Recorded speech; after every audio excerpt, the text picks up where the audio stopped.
Welcome to Teaching Artistry with Courtney J. Body. That's me. This is a podcast that celebrates artists and advocates for community engagement. And like you, I'm home and looking to connect as best I can. And so we're partnering with Creative Generation for a new video cast that is hashtag Keep Making Art, where we're showcasing creatives who are making and sharing art or guiding others to make and share art. And if you haven't already, please subscribe to the YouTube channel, as well as following us on Facebook, Twitter, and what's the other one? Instagram. So why don't we get right to our guest? I'm very excited about this guest, actually. She is a person who gave me my start in arts education, theater education. And so let's welcome Margie Salvante. Hi, Margie. Hi. How are you? I'm okay. I'm still kind of in disbelief that I'm doing this, but I like know. Blast from the past all of a sudden in my life again. I never left. I really never left. So how are you doing in this time of COVID-19 and staying home, social distancing and such? Well, it's a little bit crazy actually, because I'm a school teacher now. And I went home from school one day, and the next day school was closed.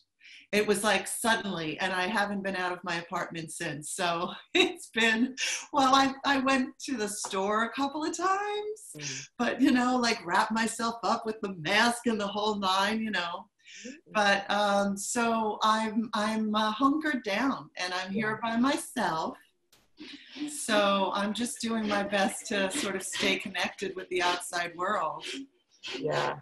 What is that? A bike? A dirt bike outside? A motorcycle. So I'm in the city in Philadelphia. Mm-hmm. And so there's street traffic, whatnot. So of course. So what is your role? Like, what do you do?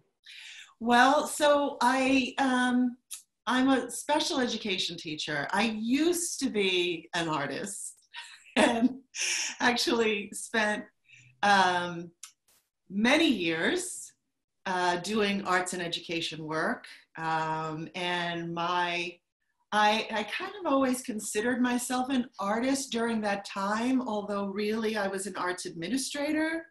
But my artwork was really the programming and the kinds of inventing of ways for kids to connect with the arts, So it was very, very creative work. And as you know, because you were right there with me in for some of it, some of the invention stuff. But I guess about 12 years ago, I left New York. Left education, but stayed in the administrative end of the arts, but it just wasn't the same creativity. So then I abandoned the arts altogether and I went into education, which is highly, highly creative, as you know. So now I'm a special education teacher, which I just consider to be ground zero for teaching and learning. It really is. And it's highly creative work. Mm-hmm. And just recently I moved up to a kind of a mentoring role, a special education advisor. So I'm advising other I almost said teaching artists. I'm advising other special education teachers in similar ways to the way I used to advise teaching artists. So I feel like in my professional life, I've kind of finally come back full circle. So. Okay. We just learned that New York City public schools are going to be closed for the rest of the school year. Yeah. What has been? Oh, sorry. Say that again. That's true here in Philadelphia as well. We just found that out yesterday. What? Before we started recording, you said, I left from school and then I never went back because it was sort of like a snap. Right. It was very happened. But since then, in the week since then, what has been, or what have you noticed has been the response in the education field, in the arts education field, if you're tapped into that at all, or in arts? Well, I've actually been very impressed by how the education field has been scrambling to step up to the plate. Mm. And pretty much every, space, whether that be digital learning, because there's a lot of, computer programs out there for different kinds of learning programs, Mm-hmm. whether it be those or whether it be more traditional educational programs or partners, everybody's scrambling to put something out there as open source for teachers and parents to latch onto. And it's really kind of uplifting and hopeful to see how hard everybody is working to make sure that the children continue to have access to some kind of meaningful learning experience. So, and I've seen a lot of actual classroom teachers coming up with all kinds of stuff. I have in my family, I have a lot of teachers, but in particular, I have a music teacher and an art teacher. My aunt is an art teacher, and she's been creating digital lessons and she actually does studio hour, and she sets up the live feed in her art studio and just starts making art, and then the kids come on and they're making art alongside her, and then they're sort of sharing what they're doing. So she did this whole thing where she was she went through with them, like, what can you find in your house to be materials for you to make things with, so they've been making things together. And then my cousin, her daughter, Megan, is a music teacher, and she works with children as young as kindergarten through 8th grade, and she's just this beautiful young woman with this amazing, beautiful voice. And she plays all these different instruments. So she has been, in addition to teaching online lessons, which she's been struggling with a little bit because it's hard to do live interaction around the arts because, well, the performing arts anyway, because, the delay and all of that. So yeah. She's been struggling to figure out what to do, but it's kind of boiled down to her sort of entertaining the children. She gets up and she plays something, and then maybe they take turns singing. So she started this sort of series called Sequester Songs, #Sequester Songs. And she's been putting up a song every day since she's been sequestered. She's on 21 days now. Wow. So, and putting up all kinds of amazing things. So she inspired me, and I thought, well, I'm going to do that too. So I pulled out the guitar, which was my first creative pathway, really. Mm-hmm. Is back before I was even in the theater, I was, a singer and a guitar player. I was in the folk group, This Little Light of Mine, and I was like in my early 20s, I was, doing the whole guitar thing. And then little by little, I just kind of abandoned it. And the guitar sat in the closet for 30 years. So over the past year, I just started pulling it out again. And then I've been like looking at this whole sequester situation almost as a personal retreat.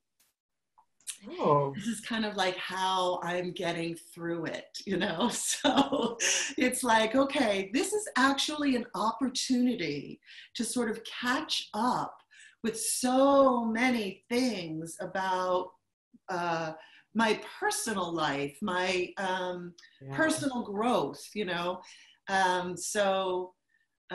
establishing new habits and, scrubbing the floors and getting them all shiny, whatever it might be. So, I have to have a goal. I have to have something I'm working on, or I'll go absolutely out of my mind. Why do you think I started this? I totally understand. I just want to go back to the fact that you are a special education advisor and the challenges or the kinds of accommodations and supports that students with disabilities need, and how they may or may not be getting those supports either in the same way or at all, depending, in this remote learning, and the fact that there was not a whole lot of time to prepare. I'm just curious, like as an advisor, how are you handling that, or how are you supporting teachers who are doing that work? Right. Well, part of what I'm doing is I don't have any of my own students at this point.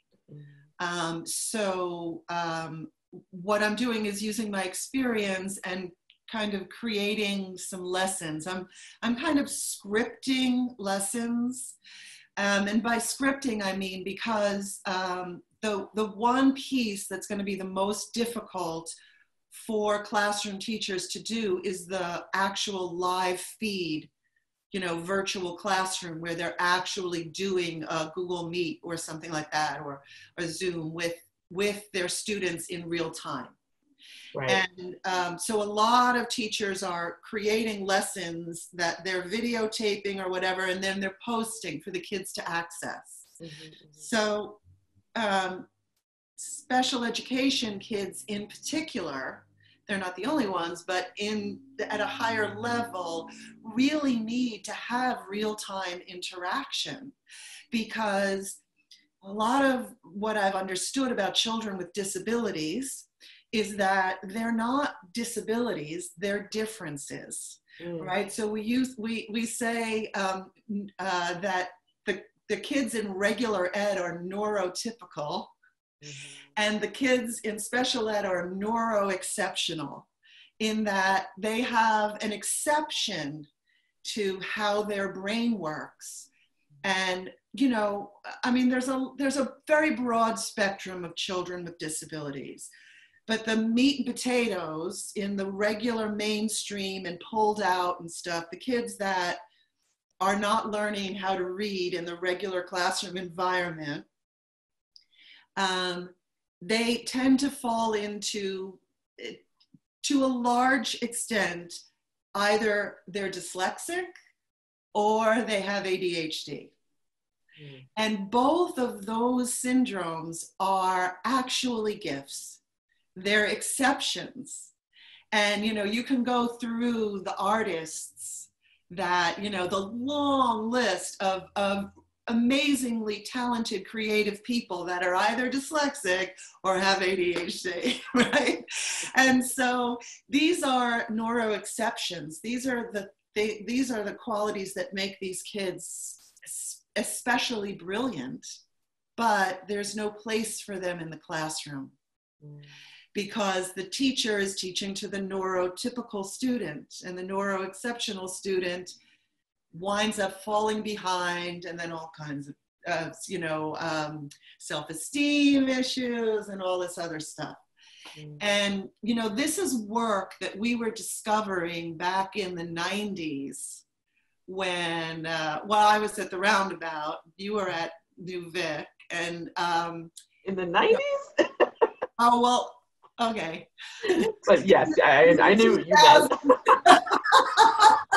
Well, I was in the 90s. In the mid to late 90s, I got to the Roundabout. Before that, I was at Theater for a New Audience in the early 90s. Anyway, I was working with a lot of special education teachers in both organizations. I was working with a lot of special education teachers, and I just felt like special education teachers were the cat's meow, and they really were the most creative teachers, the most engaging teachers, because they had to be. But we were working with a lot of special ed kids, and with the various different teaching artists I was working with and the classroom teachers I was working with, we were really discovering a lot about these exceptional qualities that these kids have, and how we could use the arts as a vehicle to help them sort of get over that kind of damage that was done by being sort of stuck in the neurotypical space, right? And really sort of come into their selves. And we just had that happen over and over and over again with so many kids. So that's kind of why I wound up going into the special education pathway. Anyway, long story short, I lost my train of thought. Well, I guess I know I tend to. What was your question? I did that. Well, my question was how are you taking? So if that's all of that is thinking about how can we best create optimal learning experiences for students who are neuro exceptional. I love that term that is new to me. How is that translating? Yeah. Well, I've been using neurodiverse, so I like this neuro exceptional. But how is that translating to the remote learning experience? Okay. So therefore, I'm actually scripting lessons that the teachers can do in real time, because there requires a certain kind of engagement, and basically the kids need to learn how to read. I mean, a lot of them, they're not sounding out words, for example, if they're dyslexic. And so there's a certain kind of mechanism that you need to use to actually build it's very analogous to any art form where you're like, okay, if you're singing and you're doing the scales, right? Or playing the piano and you have to do your scales up and down, right? Just to build the muscles. Well, that's what early readers have to do with the sounds and the symbols. So giving the teachers these scripted lessons that they can choose to do with their kids is, the contribution that I'm trying to make. They're not required, however. So that's kind of the school district and the teachers union, I guess, duking it out, where, they're putting actual set lessons, published lessons out there.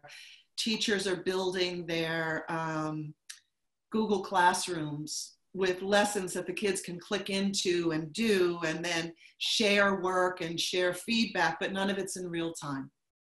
Right. And how could it be? So the school district has said, if you want to do real-time lessons, please do so. Right. Here are some resources you can use, but it's not required. So, I'm just going to do that. Some teachers are just absolutely stepping up to the plate and already interacting with their kids, not even waiting for the real time, for the DOE to say it, right? Yeah. So anyway. Well, so that's good. Thank you for sharing that. But there was something that when you were sort of talking about your journey and how you got into special education, and you tracked us as being together at the Roundabout or in the same field in the 90s.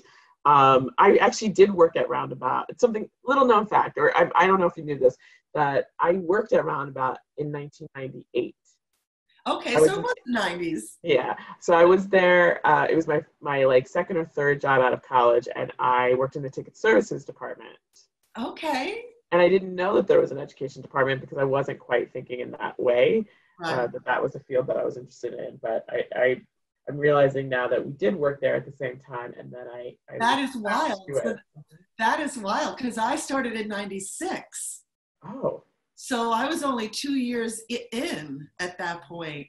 So we worked for the same company, but I don't think I ever saw you, or if I did, I didn't know who you were. So the services department was huge, and it was enormous. Yeah, I started working there because of Cabaret.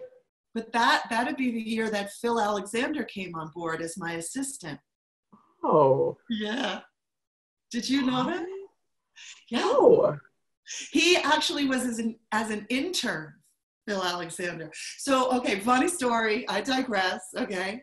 So I went to work for the Roundabout. They gave me a budget and an intern and said, have at it, which was like amazing. And so I started to build an education program.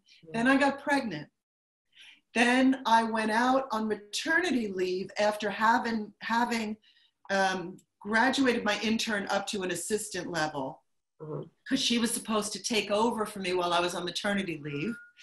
2 weeks into maternity leave, she calls to say she's leaving town. So, and it was December, okay? My son was born on Christmas Eve.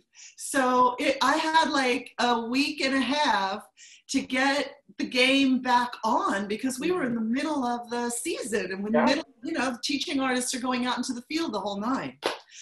So I did my best to kind of, keep the wheels rolling from home. And then I had to come in. And so with the baby, he was 5 weeks old. Brian was 5 weeks old. I brought him in in a little baby Bjorn, and actually a sling.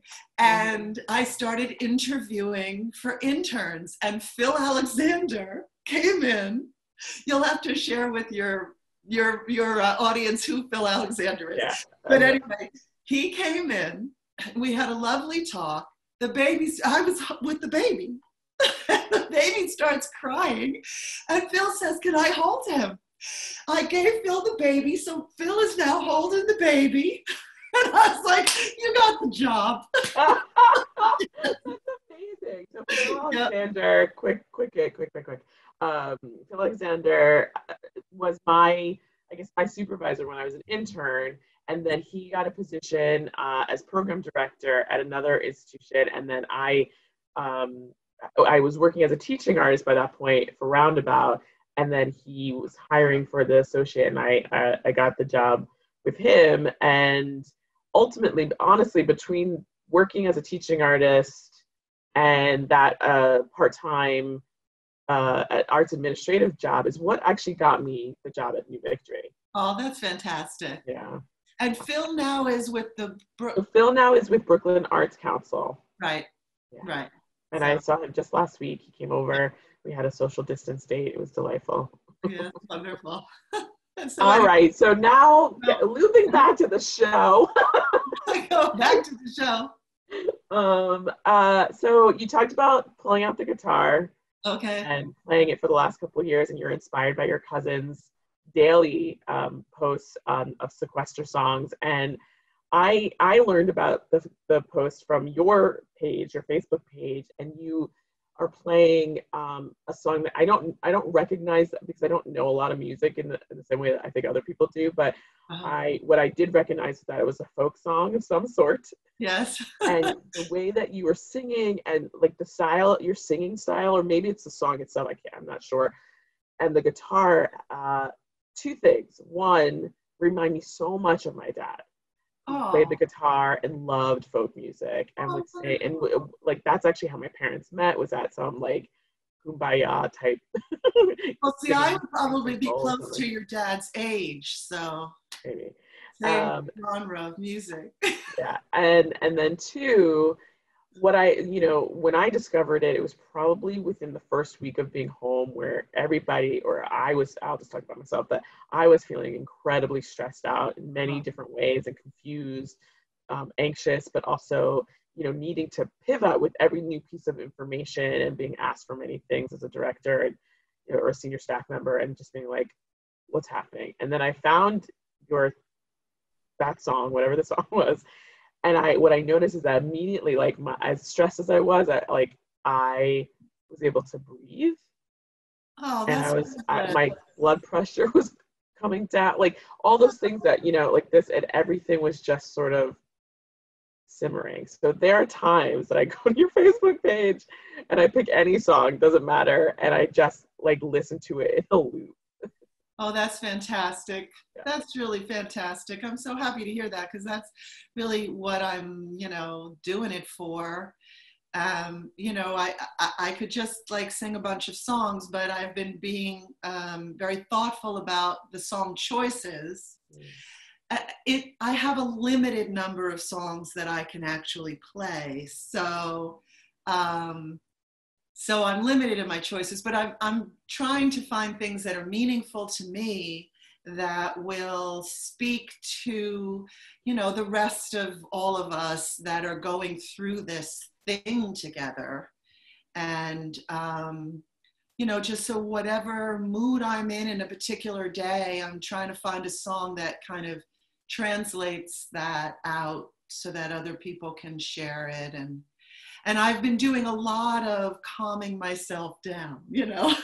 So the fact that it resonates for you that way is wonderful to hear, because, you know, I mean, I have to work really hard at keeping myself calm, you know. Well, what kind of mood are you in now? What are you planning on sharing with us? All right, well, I have a song. It's called, the title is Kathy's Song. It's a Paul Simon, so your dad would know it, because it was recorded in 1969, Simon and Garfunkel. And, you know, I was a little girl then, but, you know, I was an elementary school girl then. So, but, you know, I really cut my teeth on the songs of the late 60s and the 70s, you know. Anyway, so this song is about two lovers that are separated. And I actually thought of it because the other day I heard a story on NPR where they were talking about how different couples are surviving the sequester. Mm-hmm. Some of them are very new in their relationship and they're sequestered together and they're like, oh, we weren't ready for this, you know. But then there were other people who were in a new relationship, but who are separated and they're sequestered separately. And so this song goes out to all of those couples that are apart. Yeah. Okay. So, all right. So you ready? Yes. All right. Hopefully I'm not going to mess it up, because remember, I'm just a novice at this. Or rusty, let's say. Still rusty, very rusty. All right. Here we go.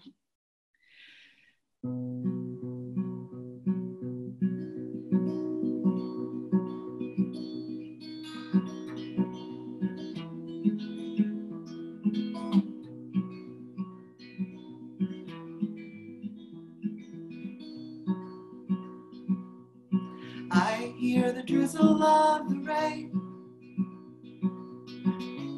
like a memory it falls, soft and warm, continuing, tapping on my roof and walls. And from the shelter of my mind, through the window of my eyes, I gaze beyond the rain-drenched streets to your eyes where my heart lies.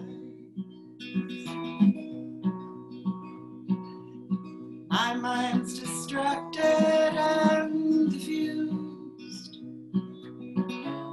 My thoughts are many miles away. They lie with you when you're asleep, and kiss you when you start your day.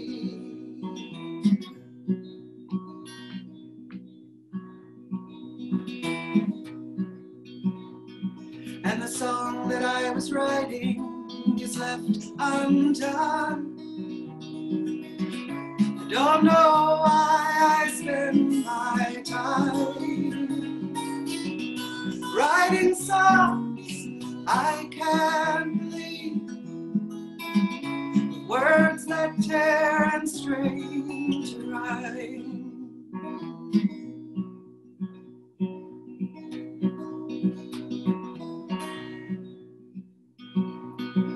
And so you see, I have come to doubt all that I once held as true. I stand alone without belief. The only truth I know is you.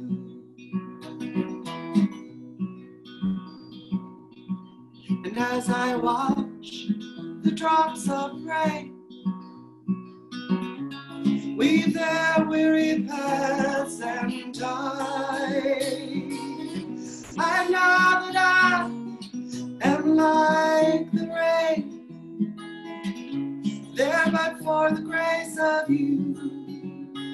go by.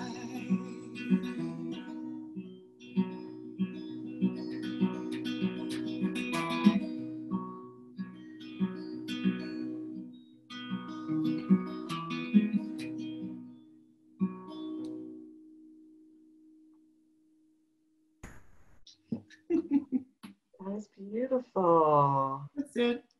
Oh, my fingers start That's it. fingers. So the part of being a guitar player is that you get these like really calloused fingertips, and I don't have them yet. So I get these lines in my fingers and it hurts. But I'm getting there. I'm starting to get little, you know, this is like my goal for the like, by the time they let us out in the world again, I'll have really tough calluses on my fingers. Nice. That's a good goal. Actually, that means that you will have been playing for a long time and many times and practicing, building your scales and such. Yes. Well, thank you so much for sharing your art. I know that this was a little nerve-wracking for you, and I appreciate you taking the leap of faith with me. I'm really a performer, so. No, and I think that's why I wanted you to do it, because it's not, for me, this isn't about being a performer.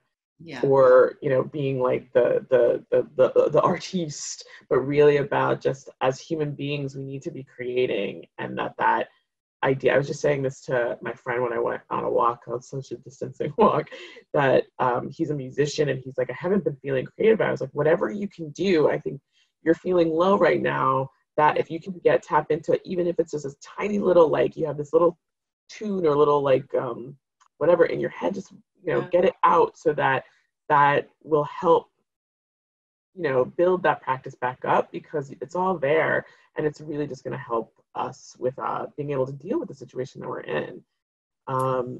Well, you know, back in the day when you and I were teaching artists together, we talked a lot about the power of the arts, you know, and we spend so much time focused on sharing that power with kids to help them grow, right? To nurture them with the arts. So it just stands to reason. I mean, I got nobody here to nurture but myself. So you know, doing the music is helping. It's just, I'd be lost without it. Yeah, and it's helping others, and that also, I think, is a thing to note. It doesn't mean that everybody needs to make something and share it so that it helps others necessarily, but I do think that when I see it, I want to show it to more than just me. So again, thank you so much for sharing. Is there anything that you want to say as we wrap up? No, just thank you so much for, you know, thinking of me, and it's just so delightful to talk with you, Courtney. Oh, thanks, Margie. Well, yes, thank you again. I can't thank you enough for the kinds of inspiration that you've given me over the years. And as I've advanced in my career, I often have you sort of like right here, like, what would Margie do?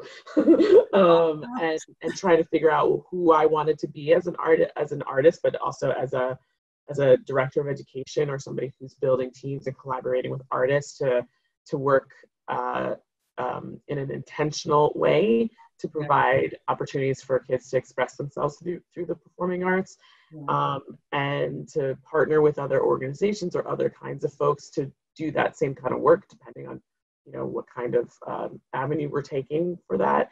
And then in this more recent time, for being, you know, very simply doing something that's simply for yourself, but actually sharing that. And I think that's a big thing to note for others too. So we're gonna end that there. So hey everybody, thank you to Margie, and thank you for watching. And if you I'm supposed to say things here. Oh, if you haven't already, subscribe to the podcast on SoundCloud or Apple Podcasts or wherever you listen to podcasts. And remember, keep making art.